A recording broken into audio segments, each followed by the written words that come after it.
E aí pessoal, tudo bem com vocês? Espero que sim.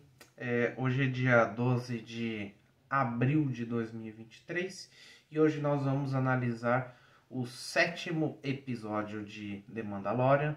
É o capítulo número 23, de nome Os Espiões. Peço a você que se inscreva no meu canal, comente aí o que você achou, né, tanto da minha análise quanto do episódio em si.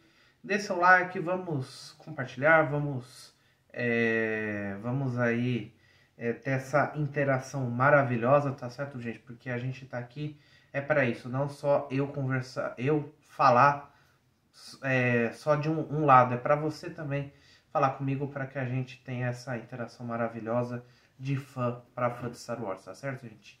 Dito tudo isso, bora pro vídeo.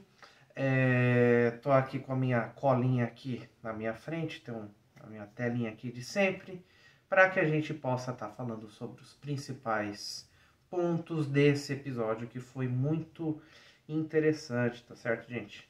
Vamos lá. O episódio começa uma vibe um pouquinho andoriana, né? Já começa, o título já é andoriano, né? Os espiões, né? Essa questão de espionagem, essa questão toda. Aí, logo no começo, a gente tem a confirmação de algo que a gente já estava imaginando há bastante tempo, que é justamente a Elia Kane, né? Ser uma espiã, né? E ela é uma espiã mesmo, uma espiã do Moff Gideon, inclusive, né? Surpreendendo um total de 0 pessoas.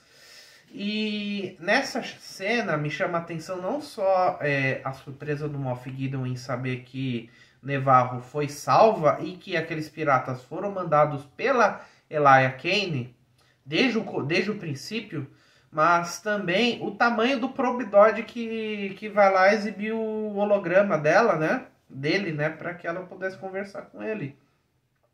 Inclusive, até o enquadramento mostra essa diferença de tamanho, né? E ela é uma mulher fortinha, com músculo, né?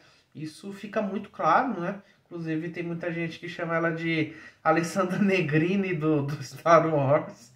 Tem um pouco de similaridade à atriz, né? Então, é interessante ver, primeiramente, essa questão do probe do droid, né? Que é o droid ali de reconhecimento imperial, né? É um dos grandes símbolos do Império. É muito interessante ver essa questão, né? Colocada em tela, tá certo, gente? Segundo ponto, né? Que a gente tem aí. Logo após essa videochamada que é feita pelo Moff Gideon, ele sai lá do local que ele tá. Ele passa, né, por uma série ali dos seus Mandalorianos, né? Lembra ali um pouco os Super Comandos que a gente viu em Star Wars Rebels, né? Os Mandalorianos liderados por Gar Saxon, né? Ali em Rebels. E a gente vê também alguns tubos que parecem ser tubos de clonagem. A gente não vê exatamente o que tem dentro. Tem figuras ali humanoides, mas a gente não sabe o que é. E depois a gente chega numa sala onde ele tem uma outra reunião, né? Uma coisa bem corporativa. Faz uma reunião 1 a 1, depois faz uma reunião em grupo, né? Quem trabalha aí em grandes empresas sabe bem como é que é esse tipo de coisa, né? Sai de uma reunião e vai para outra. E ele tem uma reunião aí com um Shadow Command, um Shadow Council, né? um conselho nas sombras. E ali a gente tem, nesse grupo seleto de pessoas, né? Interessante ver como que a gente tem desde capitães, né? Ali pessoas mais, vou colocar assim, um clero intermediário. Algumas pessoas que não dá para ver a patente, né? Que estão com casaco, com alguma coisa não dá para ver a patente, mas eu gostaria de chamar a atenção de vocês para 2 pessoas que estão ali, tá? Me parece ser a Moff Nina Calixte, ali na reunião. Se não for ela, é o mesmo estilo de uniforme, tem um Hank Bar aqui, ali um design um pouco diferenciado, ele tem uma ponta aqui, uma manguinha, né, em cada lado. É bem interessante ver, se for a personagem, é muito interessante ver ela, que se não me engano é dos quadrinhos, ver esse personagem live action é bem interessante, né? Como que The Mandalorian tem colocado cada vez mais personagens que não apareceram em live action ainda, né?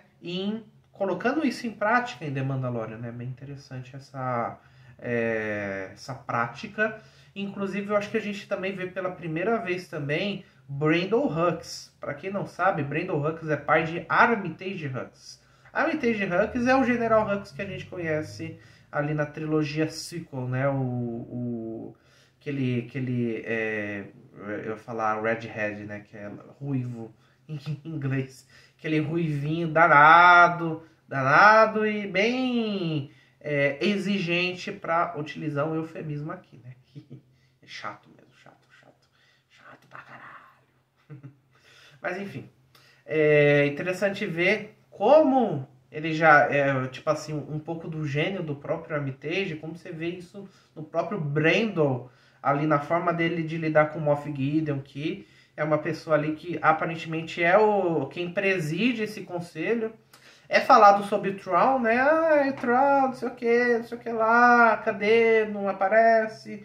Aqui, assado. A gente sabe que ele vai aparecer em Ahsoka. A gente não sabe como, se tem aquela questão do mundo entre mundos, se ele tá vivo no mundo entre mundos, se ele não tá, se é flashback, se não é. Mas que a gente sabe que vai aparecer, vai. Aparentemente ele tá tão sumido que o pessoal simplesmente, ele não vai aparecer, é só rumor, é só fumaça. E aí o próprio Moff Gideon, como todo bom imperial, ele clama para si o poder e fala: eu acho que é hora da gente ter uma nova liderança, né? E, de uma certa forma ele consegue ali o respeito das pessoas, menos talvez ali do Brandon Hux, que vocês sabem como que é o Armitage, então, né, filho de peixe, peixinho é, né? Se o Armitage Hux, né, o Hux que a gente conhece, se ele já é chato, intransigente, imagina o pai dele, né? Então é interessante esse vislumbre de como uma das principais lideranças da Primeira Ordem, como o pai dessa pessoa é, né? A gente sabe que tal pai, tal filho, né? Filho de peixe, peixinho é, então é interessante ver a característica de liderança dele, né? Inclusive, se não me engano, é até canon, que o Armitage é um filho indesejado do Brandon, que o Brandon lá transou com uma faxineira, alguma coisa assim, e aí saiu o Armitage, não sei o que, uma história bem complicada, né? Então, diz muito sobre esse personagem que até então a gente não, creio eu, a gente não ter visto em live action, né? Seguindo aqui, torta de climão em Navarro, né? Chega lá a frota da Bo-Katan, não sei o que, tem aquela coisa meio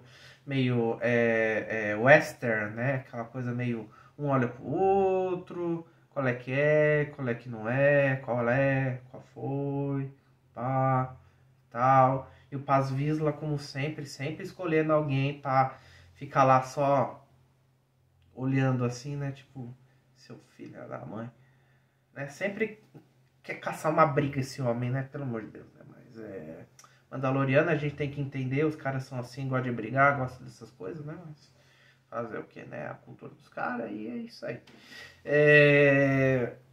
E logo a gente vê também a Bo-Katan por todo o episódio, né? Exercendo um excelente papel de liderança, não só Darksaber, não sei o que, mas liderança tática, liderança ali de planejamento. Não é questionado, vamos fazer tal coisa. É questionado só uma vez, mas é bem numa parte muito crítica ali do episódio que a gente ainda vai abordar, tá certo? Mas é bem interessante ver como que ela volta muito rapidamente, muito naturalmente a essa posição de liderança, né? De expertise no campo de batalha, né? E ela logo já desenha todo um plano, vamos retomar Mandalore, não sei o que, a gente vai chegar assim, a gente vai fazer assado, vai achar grande forja, não sei o que. Aí eles chegam e descobrem que existem sobreviventes em Mandalore, né? Pessoas ainda da época que digamos assim, do segundo reinado dela, né? Segundo reinado, entre aspas. E desculpa, viu, gente, que o tempo virou aqui onde eu moro e tá complicado. Mas enfim. A gente descobre sobreviventes que estavam no grande na noite das mil lágrimas, né? E aí a gente descobre uma das grandes questões desde a segunda temporada, que é o seguinte: como foi que o Moff Gideon pegou o Darksaber? Foi basicamente ali uma trégua, uma mediação de paz, né? Logicamente falsa, né? Império é assim, né? O Império é assim. Falsidade, falcatrua, maracutaias diversas. E basicamente ela foi enganada pelo Moff Gideon, né? Que ao se render, ao entregar o Darksaber, o povo de Mandalor seria poupado. Necas de Pitibiriba, como diriam os mais velhos. A gente sabe muito bem o que aconteceu. Inclusive é até irônico como que ele quer de novo bombardear Mandalor. Ele quer de novo, né? Tudo bem. O Império gosta dessas coisas, né? Gosta de repetir métodos, né? Mas é justamente essa a ruína da turma. Só não sabem ainda, né? E aí a gente descobre isso. E ela se sente mal. Dá pra ver que ela ainda, por mais que ela tenha sido uma boa líder, ela ainda ressente o passado. E aí o Din Djarin chega e nos dá outra resposta. Desculpa, gente. Ele nos dá outra resposta em relação ao Darksaber, né? Porque muita gente pergunta, esse Darksaber tá aí, não sei o quê. Ele basicamente diz que o Darksaber, ele não tem nenhum valor pro clã dele. Né? Opa. Não tem nenhum valor pro clã dele. E aí a gente vê como que os Mandalorianos são um povo diverso. Tem gente que tira o capacete, mas valoriza o Darksaber. Não tira o capacete, Darksaber, foda-se. Entendeu? Então é bem interessante ver essa diversidade de entendimentos da cultura mandaloriana, mas que eles têm conseguido se unir. Inclusive o Bo-Katan fala isso. A nossa divisão é a nossa ruína. Por séculos, milênios, nós estivemos ali na beira da extinção e sempre sobrevivemos. Então, cada vez mais se desenha aí vai se criando um clima terrível, vai se criando aí um clima de união mesmo, entendeu? A gente tem que lembrar que a quarta temporada já está roteirizada, né? Então tem que ter gancho, tem que ter ali a construção, né, do que vai acontecer na quarta temporada. Então é bem interessante essas questões, né? De novo a gente vê brigas entre Mandalorianos, de novo Axel Wolves, de novo ele, né? Dessa vez ele que não quer briga, é o Paz Vizsla que quer briga, né? Sempre é um é outro, né? Os brigão da porra toda. Aí tem aquela coisa, não sei o que. E o Grogu é quem para tudo isso, né? Justamente ele que é o único que ainda não pertence a nenhum dos dois lados, né? Em tese, porque por mais que ele tem lá ali os equipamentos mandalorianos, né? A armadurinha dele, não sei o que, ele ainda não recita, né? O credo. Mas é ele que para os dois, né? Eles param de brigar. E mas é bem interessante ver essa luta, né? Como que até mesmo um cara fortão como o Paz Vizsla tem as suas fraquezas, né? Bem interessante ver também esse comportamento mandaloriano típico, né? E aí a gente tem ali um ataque ali de um bicho que a gente não sabe qual que é. Pode ser um mitossauro? Pode ser um mitossauro. A gente não sabe qual que é o tamanho original dele, né? A gente não sabe qual que é o tamanho original dele, mas de qualquer modo eles são forçados a se refugiar justamente onde ficava a Grande Forja, né? E logo depois eles são pegos em uma emboscada pelo Moff Gideon e seus Mandalorianos, ou talvez soldados do Império só com armadura mandaloriana, né? A gente não tem como saber ainda, né? E aí eu acho bem interessante ressaltar que a luta, assim como batalhas ali da vida real, você tem momentos que um lado tá ganhando e momentos que o outro lado tá ganhando, fica aquela coisa ali, um embate muito realista, tá? Acho que é bem importante a gente ressaltar isso, né? Combate bastante realista. É mandado somente um Mandaloriano para poder avisar a frota que tá do lado de fora, né, de Mandalor, para poder vir ajudar, né? É mandado esse único Mandaloriano. Ele vai lá e enquanto isso o pau come, né? O bicho pega, né? O blaster voa, né? O pessoal voa também, cai lá no cai lá no chão lá, aquela coisa maravilhosa, né? A direção ali de câmera, né? Batalha muito boa, né? Muito bem colocada, né? O diretor, o Rick Famuyiwa, que a gente já conhece muito bem, que dirigiu aí excelentes episódios em The Mandalorian, né? Então, né? Não há o que se falar de quem dirigiu esse episódio, né? E aí a gente vai para talvez a parte mais interessante desse episódio, né? Que eles conseguem sair ali daquela emboscada, mas eles caem em outra. Né? Eles caem em outra. Eles veem que ainda existe toda uma instalação imperial colocada ali ali no planeta de Mandalor. E basicamente o que a gente tem? Né? A gente tem aquela coisa típica do vilão, né? Ah, chega lá, todo pomposo, que não sei o que, lindo, e pá, e tal. E a gente vê uma coisa que a gente não tinha visto antes, né? Que é o Moff Gideon com uma armadura mais mandaloriana, né? Que ele, aquela placa do peito com o coração mandaloriano, né? Um capacete tipicamente mandaloriano, visor em T. Eu preciso ver de novo, mas eu acho que tem alguns chifrinhos também. Bem interessante ver isso, né? E como que ele desdenha, eu vou acabar com o Mandalor, eu vou acabar com vocês, vocês estão fugindo na minha mão, que não sei o que não sei o que lá, vou terminar o expurgo de Mandalor, barará, barará, barará, aquela coisa... Ah, eu criei a armadura assim, se assado, feito de mesca, aquela coisa típica de vilão, né? Giancarlo Esposito, um abraço para você, porque você é um mestre nisso, né? Sensacional. A gente tem isso, né? É bem interessante ver.